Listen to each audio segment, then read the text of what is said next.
네, 3부 첫 순서입니다. 위클리 포커스 시간인데요.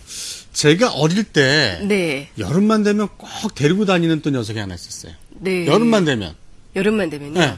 예. 아까 스트레스라 했잖아요. 그렇죠. 여름만 되면 데리고 다니는 바로 눈병이 저는 그냥 징크스였어요. 여름만 되면 눈병이 생겼는데 이제 크니까 네. 이제 아직 젊잖아요. 이게 예. 없어지긴 했는데 요즘에 눈병이 다시 또 아이들 사이에서 유행하고 있다고 하죠? 네, 그렇습니다. 질병관리본부의 최근 발표를 보니까요. 5월 중순부터 눈병 환자가 아주 급속도로 빠르게 증가하고 있다고 하는데요. 네. 사실 눈병은 지금 말씀하신 것처럼 여름철에 발생하잖아요. 근데 예. 지금 사실은 5월이란 말이에요. 네. 근데 그런 이 유행 아닌 유행이 벌써부터 이제 초여름부터 시작이 되고 있다고 합니다. 맞습니다. 네. 그래서 오늘 위클리 포커스 시간에는 저희가 준비한 유행성 눈병의 예방과 대처법. 자, 비뇨기과 전문의이기도 하시고 코리아 헬스로그 양광문 편집장 모셨습니다. 안녕하세요. 네, 안녕하세요. 네, 반갑습니다. 반갑습니다. 네. 네, 사실 이제 질병관리본부가 5월로는 사상 처음으로 유행성 눈병 주의보를 내렸다고 하는데요. 네, 어떤 얘기인지 자세한 설명 부탁드리겠습니다. 네. 통상 유행성 눈병이라고 하면은요, 7월에서 8월 사이에 유행하는 것으로 알려져 있습니다. 하지만 네. 올해는 굉장히 일찍 유행이 시작이 됐는데요. 5월 달서부터 날씨가 굉장히 급격히 더워지면서 맞아요. 유행성 눈병이 시작되고 있습니다.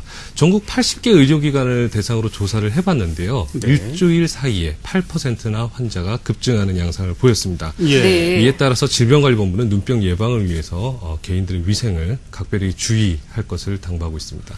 네. 그러면은 그 눈병의 종류도 사실 다양한 걸로 알고 있거든요. 네. 그러면 이 주의할 그 눈병의 종류, 저희가 어떤 것들이 있을까요? 네. 흔히 눈병이라고 하면은 다래끼 생각하시는 분들 많이 그렇죠. 있습니다. 네. 맥립종이라고 하는데요. 이 다래끼는 사실 유행성 눈병에 들어가지는 않습니다. 지방샘이나 땀샘, 여기에 세균이 감염이 돼서 화농성 염증이 생기는 것이 다래끼고요. 유행성 눈병 같은 경우는 바이러스성 질환으로 유행성 각결막염, 그리고 네. 급성 출혈성 결막염, 흔히 아폴로 눈병이라고 하는 것이 네. 네. 흔히 여름철에 생기는 유행성 눈병이라고 하겠습니다. 그 외에도 네. 세균성 결막염도 여름철에 많이 생길 수가 있습니다. 예.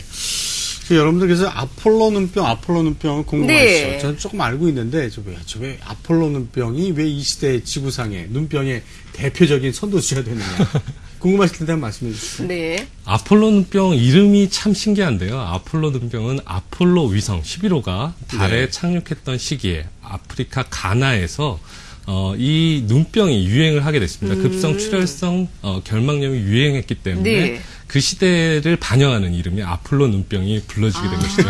그렇군요. 또 그러한 역사가 있었는데요. 네. 사실 여름철 유행하는 눈병 같은 경우는 바이러스성이라고 알고 있는데요. 그럼 유행성 각결막염과 그리고 아폴로 눈병이라고 하는 급성 출혈성 결막염하고는요, 좀 다른 바이러스가 혹시 원인이 되는 겁니까?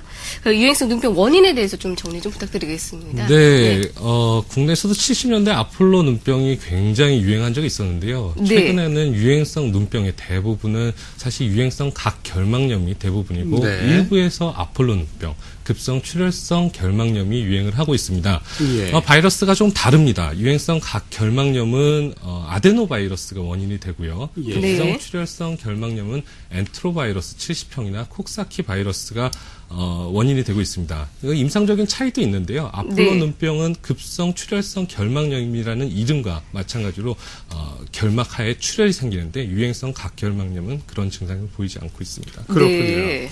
자, 또 그 종류가 좀 틀린 것 같아요. 네. 그래서 그 발생하는 그 내용들도 그 이 증상들도 굉장히 좀 틀린 것 같은데, 자, 그래서 이제 눈병 걸린 사람들을 보면 시간이 지나면 대부분 이렇게 낫기 때문에 그 치료를 소홀히 하는 경우가 좀 있습니다. 그래서 눈병 걸린 후에 치료와 대처법, 그리고 치료를 좀 소홀히 했을 때 또 후유증도 있을 수 있잖아요. 예. 네, 어떤 것들이 있을까요? 대처법. 바이러스성 질환이기 때문에 사실 대증요법으로 시간이 지나면 좋아지는 경우가 많이 있습니다. 그럼에도 불구하고 안과 의사들은 진료를 받으시는 것을 당부를 하고 있는데요. 왜냐하면은 이 세균성 질환이 합병증으로 생길 수가 있습니다. 바이러스성 네. 질환이긴 하지만 눈을 비비거나 거기에 2차적인 세균이 감염이 돼서 항생제를 써야지 되는 경우가 있습니다. 그렇기 때문에 안과 진료를 꼭 받으시는 게 좋고요. 네. 그런 이유로 보통 항생제 점안액을 넣는 경우가 많이 있습니다. 그리고 이것을 예방하기 위해서는 사람들과 격리하는 것이 가장 중요하겠고요. 그리고 손 씻기, 개인 물품을 따로 쓰는 그런 노력도 필요합니다. 네.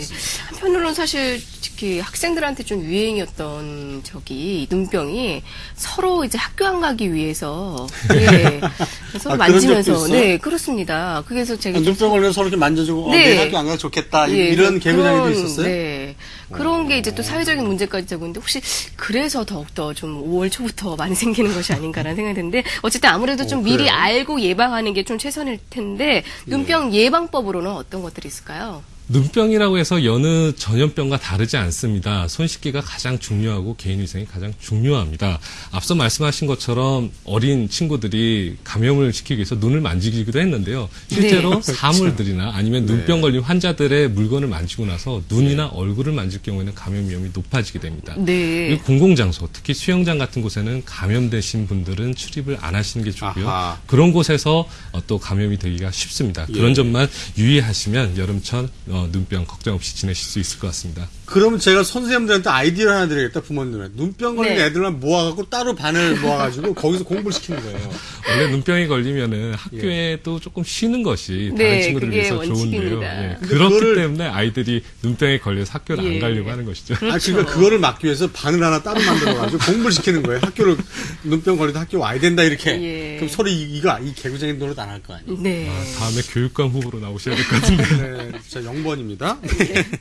자, 그러면 눈병 합병증으로 시력이 감퇴될 수도 있단 말이에요. 네, 그런데도 그렇습니다. 이 장난을 치면 안 된다. 네, 그렇죠. 네. 자, 어떤 거 있을까요? 대부분에는 심각한 시력 감퇴 같은 후유증은 생기지 않습니다. 하지만 유행성 각 결막염 같은 경우에도요, 이 각막에 혼탁이 오거나 또는 안검이, 유착이 생겨서 시력이 저하되는 경우가 드물게 있을 수가 있습니다. 예. 하지만 아주 드문 부작용이기 때문에요. 대부분 안과 진료를 잘 받으시면 이런 심각한 부작용을 막을 수가 있습니다. 네, 얼른 네. 병원에 가셔서 저희 요새 안과 많잖아요. 그렇습니다. 치료받으면 된다는 말씀이시고요. 네. 네. 곧 있으면 이제 여름철 물놀이 시즌이 다가오는데요. 네. 그러면서 더욱더 눈병에 대한 걱정이 많아질 수밖에 없습니다. 마지막으로 시청자분들께 당부의 한 말씀 좀 부탁드리겠습니다. 네. 개인적인 물품, 특히 수건 같은 거 여름철에 수영장에서 함께 쓰는 거는 굉장히 위험할 수가 있습니다. 네. 회사도 마찬가지고요. 가정에 눈병 환자가 있을 경우에도 수건은 따로 쓰는 게 좋습니다. 그리고 또 하나 오해가요. 수영장에서 물에 의해서 눈병이 옵는다라고 생각하시는 분이 많은데 네. 사실 네. 그거보다는 수영장에 워낙에 사람이 많기 때문에 눈병에 걸린 사람과 접촉할 빈도가 굉장히 높습니다. 네. 반대로 얘기하면 눈병에 걸리신 분들은 공공장소에서는 좀 외출을 삼가하시는 것이 다른 사람을 위해서 도움이 되겠습니다. 네. 이게 뭐냐면요. 눈병 서로 이렇게 옮기는 학생들, 회초리입니다. 절대 그러지 마시기 바랍니다. 예. 자, 지금까지 코리아 헬스록 양광문 편집장과 함께 유행성 눈병 예방과 대처법 알아봤습니다. 나와주셔서 감사합니다. 고맙습니다. 네, 감사합니다. 감사합니다.